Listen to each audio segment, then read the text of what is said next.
Hello అండి. Welcome to law excellence IAS academy.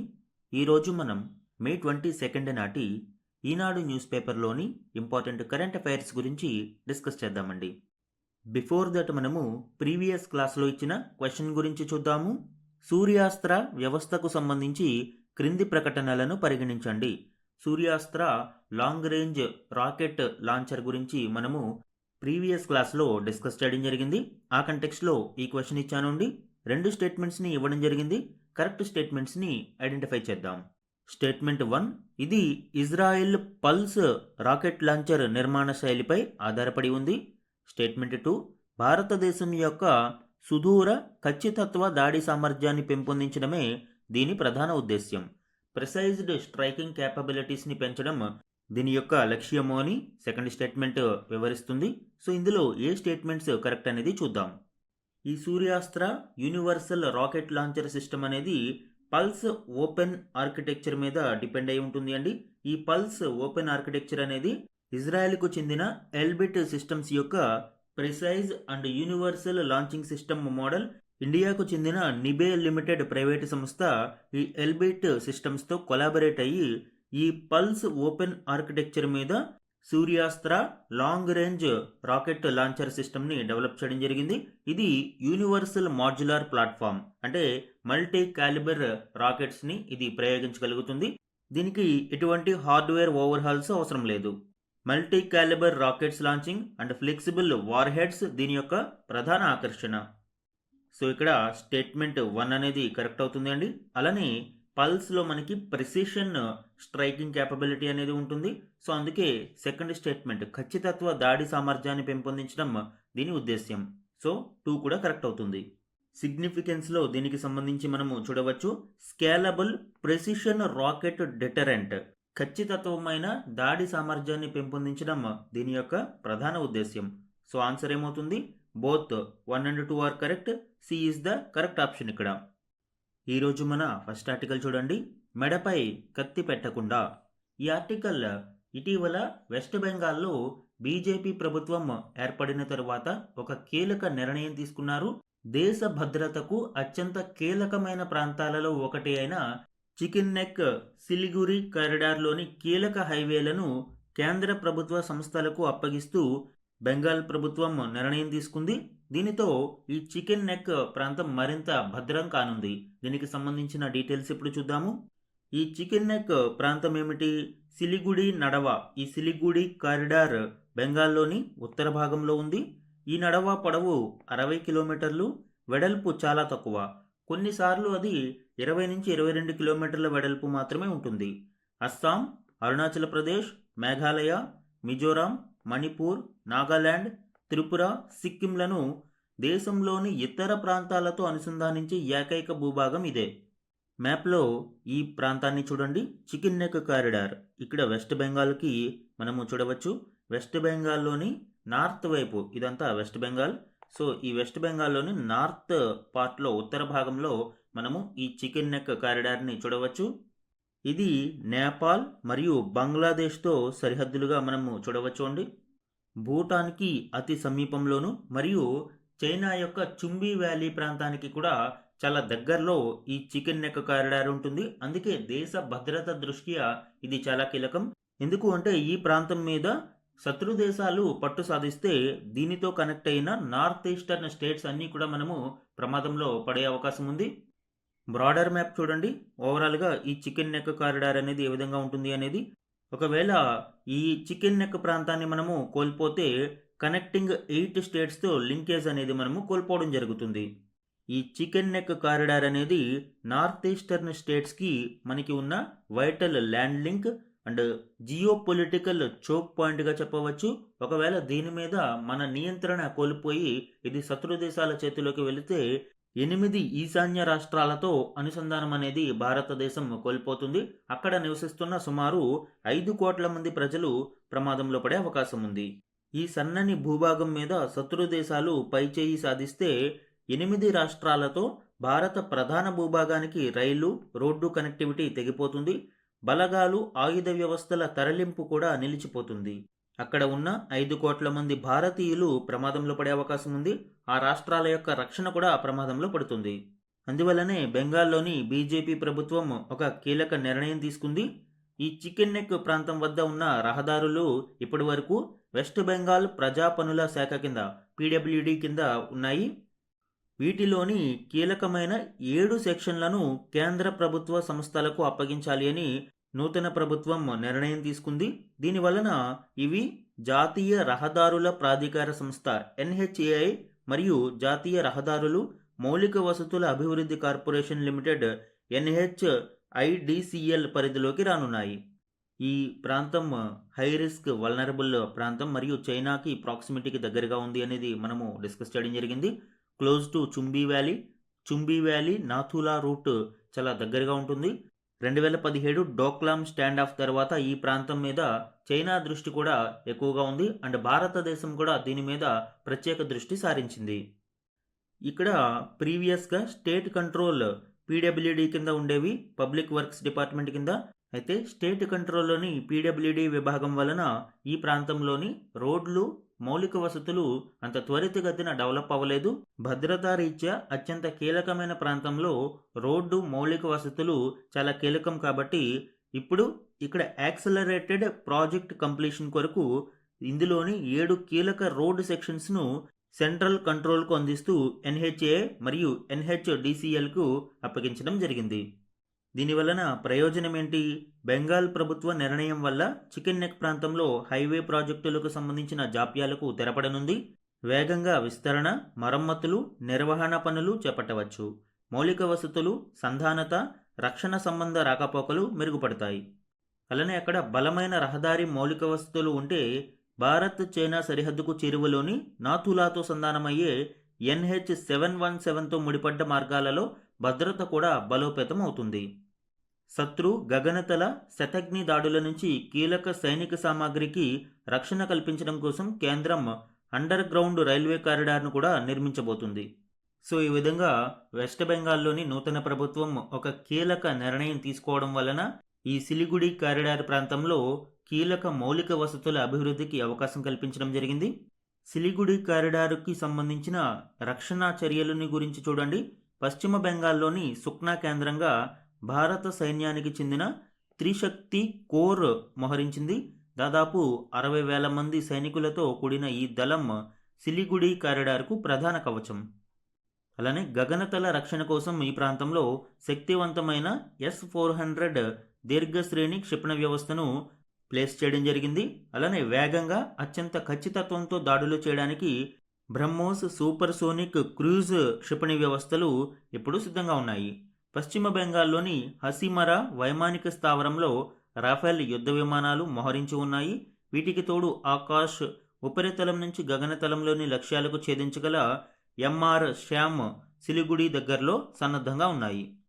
So ఇది Siliguri corridor లేదా చికెన్ నెక్ కారిడార్కి సంబంధించిన కీలక డీటెయిల్స్ అండి. ఇప్పుడు బెంగాల్ ప్రభుత్వం దీనిలోని 7 కీలక ప్రాజెక్టులను సెంట్రల్ కంట్రోల్కి అప్పగిస్తూ భద్రతా దృష్ట్యా కీలక నిర్ణయం తీసుకున్నారు. మన నెక్స్ట్ ఆర్టికల్ చూడండి. రూపాయి బక్క చిక్కిన ఎగుమతులకు ఒరిగేది లేదు, ఏడాదిలో 12% క్షీణించిన కరెన్సీ, దిగుమతుల భారంతో కనిపించని ప్రయోజనం. యాక్చువల్గా రూపాయి మారకపు విలువ క్షీణించినప్పుడు దిగుమతులు భారం ఎక్కువగా ఉంటుంది. అయితే ఎట్ ది సేమ్ టైం ఎగుమతులలో కొంత ప్రయోజనం ఉంటుంది అని మనము థియరిటికల్గా చెప్పుకున్నాము. ఎగ్జాంపుల్ చూడండి. మనము ఎప్పుడు చెప్పుకునే ఎగ్జాంపుల్ చూద్దాము. $1 = 100 రూపీస్ ఉందనుకుందాం. అండ్ రూపాయి మారకపు విలువ క్షీణించి $1 = 200 రూపీస్ అయింది. సో ఇప్పుడు రూపాయి విలువ అనేది తగ్గిపోయింది, డాలర్ అనేది బలోపేతమైంది. ఒక ఆర్టికల్ అంటే ఒక వస్తువు విలువ $10గా ఉండేది. సో ఈ $10 విలువైన వస్తువుని మనము దిగుమతి చేసుకోవాలి అంటే ఇదివరకు 10 × 100, సో ₹1000 చెల్లించాల్సి వచ్చేది. ఇక్కడ ₹1000 వస్తువు ఇప్పుడు రూపాయి క్షీణత వలన ఎంత అయింది అండి? 10 × 200 ₹2000 అయింది. అంటే సేమ్ వస్తువును మనము దిగుమతి చేసుకోవాలి అంటే మనకి రూపాయలలో దిగుమతి అనేది భారం అవుతుంది. ఇది దిగుమతులకు సంబంధించి. ఎట్ ది సేమ్ టైం ఎగుమతుల విషయంలో మనం చూసినప్పుడు ఒక 1000 రూపాయల వస్తువు ఉంది అనుకోండి. ఈ 1000 రూపాయల వస్తువుని ఎగుమతి చేయాలి అంటే ఇది వరకు అమెరికన్ మార్కెట్లో వాళ్ళు సుమారు $10 మనకి చెల్లించాల్సి వచ్చేది. కానీ ఇప్పుడు $1 = 200 రూపీస్ కాబట్టి 1000 రూపాయల వస్తువుకి కేవలం $5 చెల్లిస్తే సరిపోతుంది. దీనివలన ఏం జరుగుతుంది అండి, వాళ్ళకి చవకగా భారతదేశ వస్తువులు వస్తాయి. దీనివలన భారతీయ వస్తువులకు విదేశీ మార్కెట్లలో డిమాండ్ పెరుగుతుంది. తద్వారా భారతీయ ఎగుమతులకు మరింత ప్రోత్సాహం లభించి ఎగుమతులకు ప్రయోజనం చేకూరుతుంది. అండ్ ఇంకొక సినారియో ఉంటుంది. ఇక్కడ ఫిక్స్డ్ డాలర్ వాల్యూ ఉన్నప్పుడు అంటే వస్తువు విలువ $10 అండ్ ఇక్కడ $10కి భారతీయ ఎగుమతులు ఎగుమతి అయ్యాయి. అండ్ $10 విలువ ఇదివరకు 1000 రూపాయలు ఉన్నప్పుడు ఇప్పుడు ఎగుమతి చేసిన వ్యక్తికి 2000 రూపాయలు లభిస్తాయి. అంటే మరింత ప్రాఫిట్ అనేది లభిస్తుంది. ఇలా రెండు సినారియోస్లోనూ కూడా ఎగుమతులు లాభదాయకమవుతాయి. అయితే ప్రస్తుత పరిస్థితులలో రూపాయి క్షీణిస్తున్నా కూడా ఎగుమతులకు లాభం కలగట్లేదు. మరొక వైపు దిగుమతుల భారం అయితే విపరీతంగా పెరుగుతుంది అని ఈ ఆర్టికల్ వివరిస్తుంది. ఇందులోని ఇంపార్టెంట్ పాయింట్స్ ఇప్పుడు చూద్దాం. అమెరికా డాలర్తో పోలిస్తే రూపాయి మారకపు విలువ ఏడాది కాలంగా క్షీణిస్తూ ఉంది. ఇతర కరెన్సీలతో పోలిస్తే దాదాపు 12 ఏళ్లలోనే అత్యంత బలహీన స్థాయికి రూపాయి చేరుకుంది. మనము ఇతర దేశాల నుంచి చేసుకునే దిగుమతులకు డాలర్లలో చెల్లించాల్సి వస్తుంది. రూపాయి బక్కచిక్కడంతో దిగుమతుల బిల్లు భారీగా పెరుగుతుంది. అదే సమయంలో ఎగుమతులు చేసినప్పుడు మాత్రం రూపాయల పరంగా అధిక మొత్తం లభించాలి, అయినా ప్రయోజనం లేదు అన్నది విశ్లేషకులు చెబుతున్నారు. ఎందువలన ఈ ప్రయోజనం మన ఎగుమతిదారులకు లభించడం లేదు అనేది చూద్దాము. ఓన్లీ 1 ఇయర్ వ్యవధిలో రూపాయి విలువ 12% క్షీణించింది. ఈ నెంబర్ అనేది ఇంపార్టెంట్ అండి, మెయిన్స్ ఆన్సర్ రైటింగ్లో ఉపయోగపడుతుంది. అండ్ గత మేలో డాలర్ విలువ 83.50 కాగా ఇప్పుడు 96.36కి చేరుకుంది. దీనివలన దిగుమతులు భారమైనా కూడా ఎగుమతులలో ప్రయోజనం కనిపించాలి. కానీ మనము ఎక్కువగా ఎగుమతి చేసే ఎలక్ట్రానిక్స్, రసాయనాలు, మిషనరీ, పెట్రోలియం ఉత్పత్తులలో ఆ ప్రయోజనం కనిపించడం లేదు. దీనికి గల కారణం ఏంటి అంటే ఆయా ఉత్పత్తుల తయారీకి అవసరమైన ముడి పదార్థాలు, విడిభాగాల కోసం మనము దిగుమతుల మీదనే ఎక్కువగా ఆధారపడి ఉండడం వలన ఇప్పుడు ఈ రా మెటీరియల్స్ దిగుమతి చేసుకోవడానికి ఎక్కువగా డాలర్లలో చెల్లించాల్సి వస్తుంది. అండ్ దానివలన మనకి ఎగుమతులలో ఉన్న ప్రయోజనం కూడా అందడం లేదు. అండ్ మరొక ఇంపార్టెంట్ పాయింట్ ఏంటి అంటే ఈ రూపాయి క్షీణత వలన ఆటోమేటిక్గా ద్రవ్యోల్బణం అనేది అధికమవుతుంది. ఈ ద్రవ్యోల్బణం అధికమవుతూ ఉండడంతో దేశీయంగా వస్తువుల తయారీ ఖర్చు కూడా అధికమవుతుంది. ఫలితంగా ఇతర దేశాల వస్తువులతో పోటీ పడడం కష్టమవుతుంది. దీనివలన ఎగుమతుల యొక్క ప్రయోజనాలు తగ్గి వాణిజ్య లోటు, ట్రేడ్ డెఫిసిట్ అనేది పెరుగుతుంది. ముఖ్యంగా చమురు మరియు పసిడి దెబ్బతీస్తూ ఉన్నాయి. జనరల్గా వివిధ దేశాలకు మనము ఎగుమతులు చేస్తూ ఉంటాం కాబట్టి ఆయా కరెన్సీలతో మన రూపాయిని పోల్చాల్సి వస్తుంది. సో దీనినే మనము నీర్ అని పిలుస్తాము, నామినల్ ఎఫెక్టివ్ ఎక్స్చేంజ్ రేట్. ఈ నీర్ అనేది weighted average of a currencies exchange rates against others. ఈ వెయిటెడ్ యావరేజ్ని మనం తీసుకుని నీర్ని క్యాలిక్యులేట్ చేయడం జరుగుతుంది. దీనివలన ట్రేడింగ్ చేస్తున్న దేశాలతో భారతదేశం యొక్క కరెన్సీ ఎంత స్ట్రాంగ్ ఆర్ వీక్గా ఉంది అనేది తెలుస్తుంది.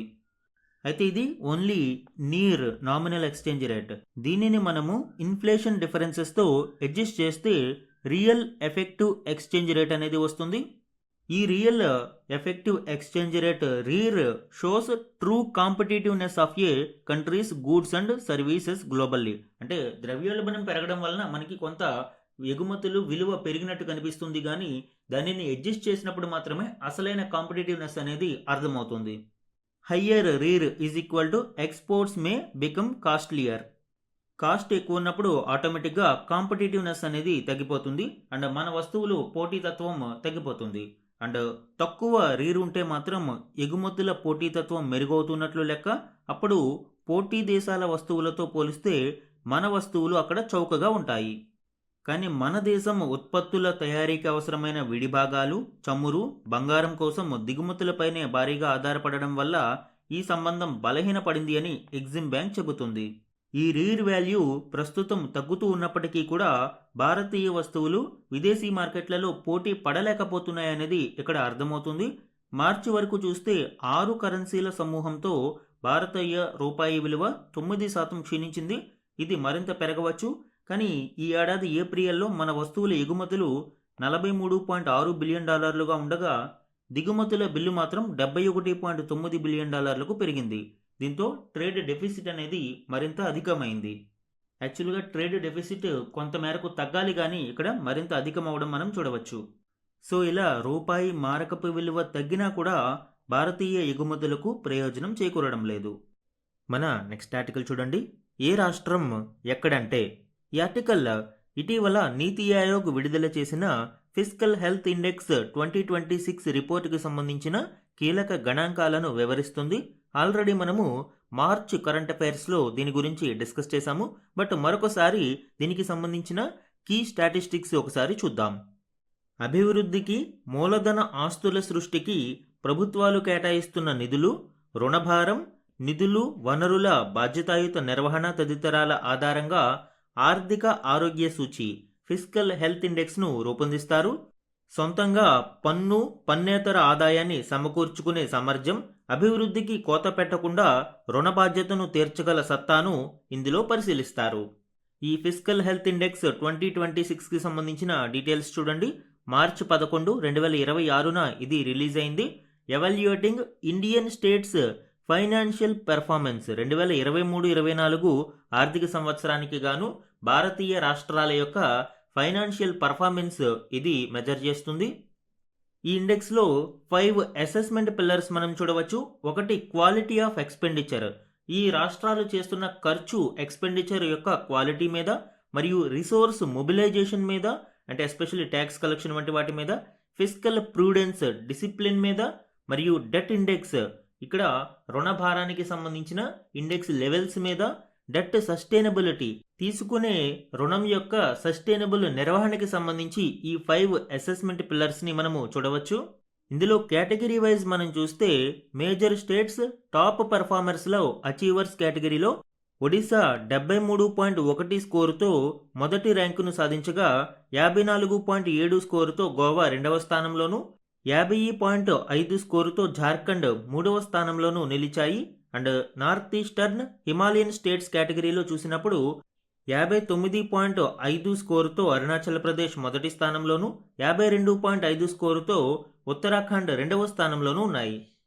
ఇక ఓవరాల్గా ఫ్రంట్ రన్నర్స్ విషయంలో గుజరాత్, మహారాష్ట్ర, ఛత్తీస్గఢ్, తెలంగాణ, ఉత్తరప్రదేశ్ ఉండగా యాస్పిరేషనల్ అంటే హై స్ట్రెస్ ఉన్న రాష్ట్రాలుగా పంజాబ్, వెస్ట్ బెంగాల్, కేరళ, ఆంధ్రప్రదేశ్ ఉన్నాయి.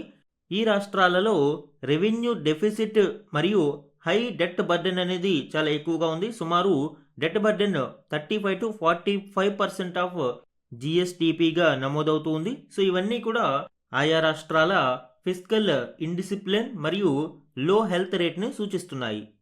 స్ట్రాటజిక్ ఫిస్కల్ ట్రాన్స్ఫర్ 2026 మనం చూసినప్పుడు national fiscal deficit targets union బడ్జెట్లో ఫైనాన్షియల్ ఇయర్ 26కి 4.4%గా ఉండగా ఫైనాన్షియల్ ఇయర్ 27 టార్గెట్ 4.3%కి ఇక్కడ పెట్టుకోవడం జరిగింది. అయితే పశ్చిమాసియా సంక్షోభం, రూపాయి క్షీణత మరియు ముడి చమురు ధరలు విపరీతంగా పెరగడం, ఇటువంటి కారణాల వలన ఫిస్కల్ డెఫిసిట్ అనేది ప్రస్తుతం పెట్టుకున్న టార్గెట్స్ను రీచ్ అవ్వడం కష్టమేనని ఆర్థిక నిపుణులు విశ్లేషించడం చూడవచ్చు.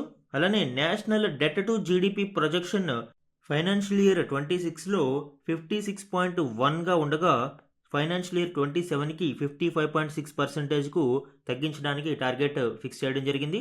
సో ఈ విధంగా ఫిస్కల్ హెల్త్ ఇండెక్స్ 2026కి సంబంధించిన కీ డీటెయిల్స్ మనము చూసాము. అండ్ స్టేట్ వైజ్ ర్యాంకింగ్ మనం చూస్తే ఒడిశా, గోవా, జార్ఖండ్ మొదటి స్థానంలో ఉన్నాయని మనం చెప్పుకున్నాము.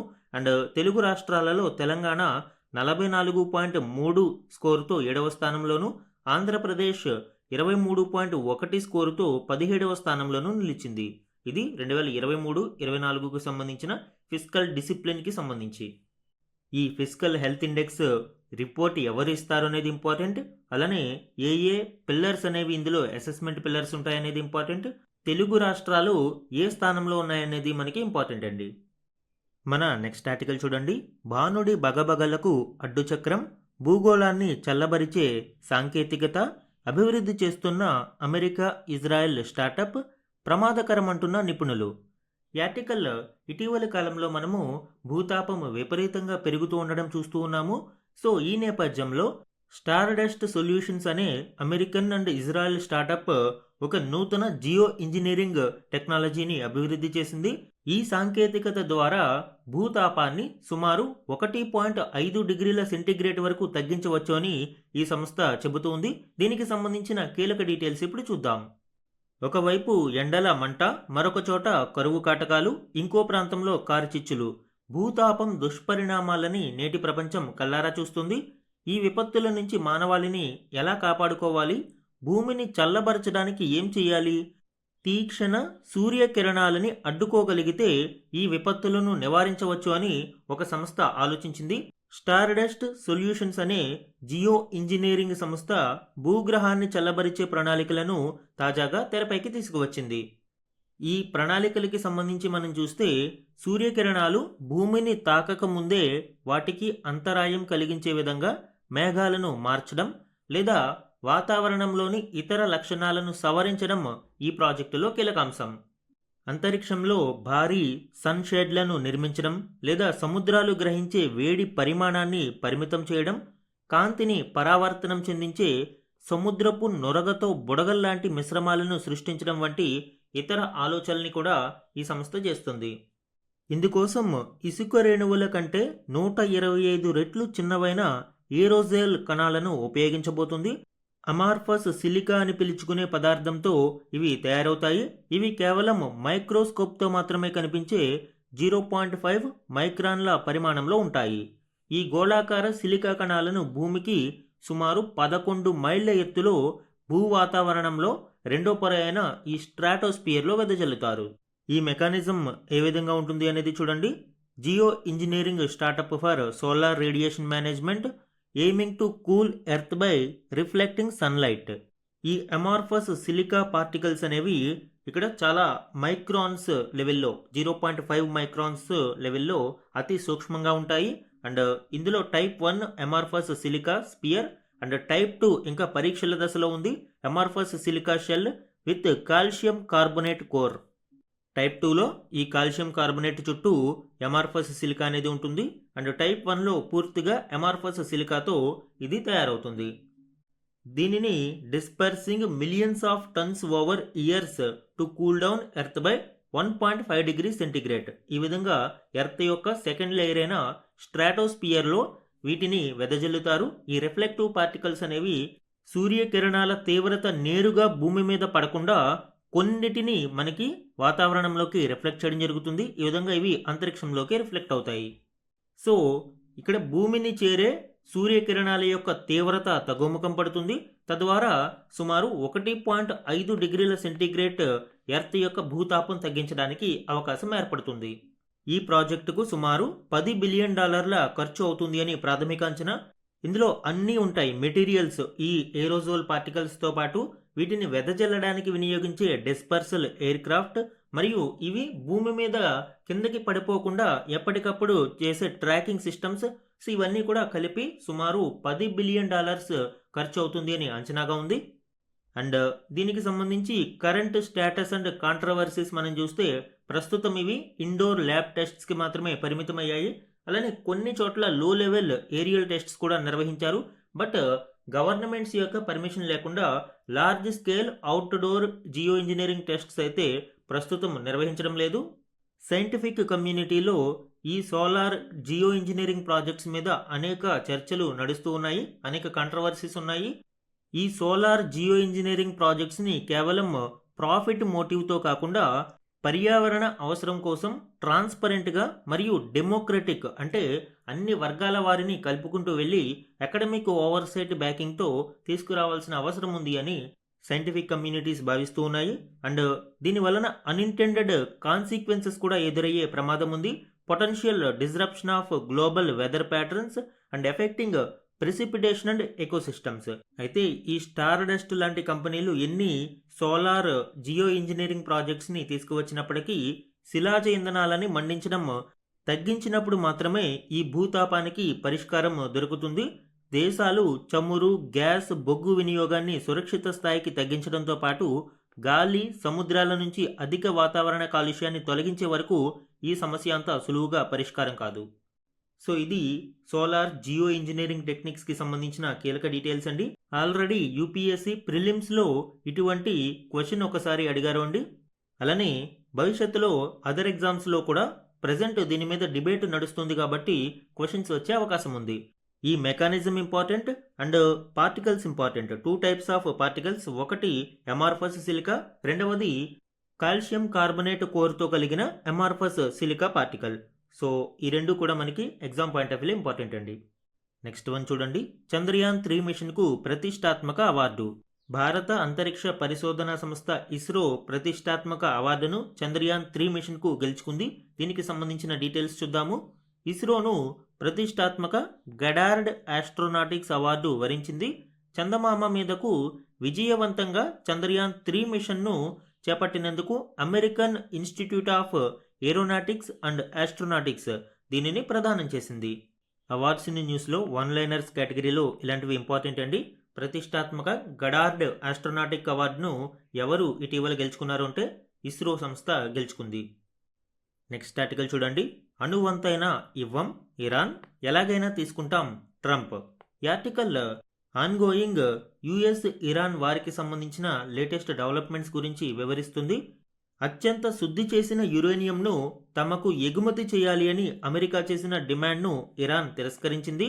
తమ దగ్గరున్న యురేనియాన్ని ఇచ్చేదే లేదు అని ఇరాన్ సుప్రీం నేత మోజ్తబా ఖమేనీ స్పష్టం చేశారు.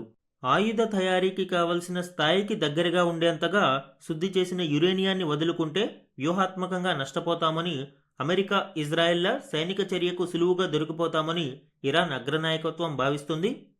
అలానే ఇప్పటికే కోల్పోయిన ఆయుధాల స్థానంలో కొత్త వాటిని సమీకరించుకోవడం పైన ఇరాన్ దృష్టి సారించింది అని, డ్రోన్ల సేకరణ మొదలైంది అని తెలుస్తుంది.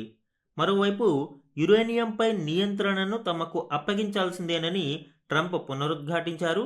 యురేనియం తమకు అవసరం లేకపోయినా, తాము కోరుకోకపోయినా అది వస్తుంది అని ఆయన వ్యాఖ్యానించారు. తమకు అందిన తర్వాత దానిని నాశనం చేస్తామని, ఇరాన్ చేతిలో మాత్రం ఉండనివ్వబోమని తేల్చి చెప్పారు. ఈ కంటెక్స్ట్లో అసలు యురేనియం ఎన్రిచ్మెంట్ ప్రాసెస్ ఏ విధంగా ఉంటుంది అనేది చూద్దాము. యురేనియం ఎన్రిచ్మెంట్ అంటే ఏంటి? Increasing the concentration of uranium 235 atoms by removing uranium 238. దీని వలన న్యూక్లియర్ ఫ్యూయల్ గాను లేదా న్యూక్లియర్ బాంబ్స్ తయారీకి ఈ యురేనియంని ఉపయోగించుకోవచ్చు.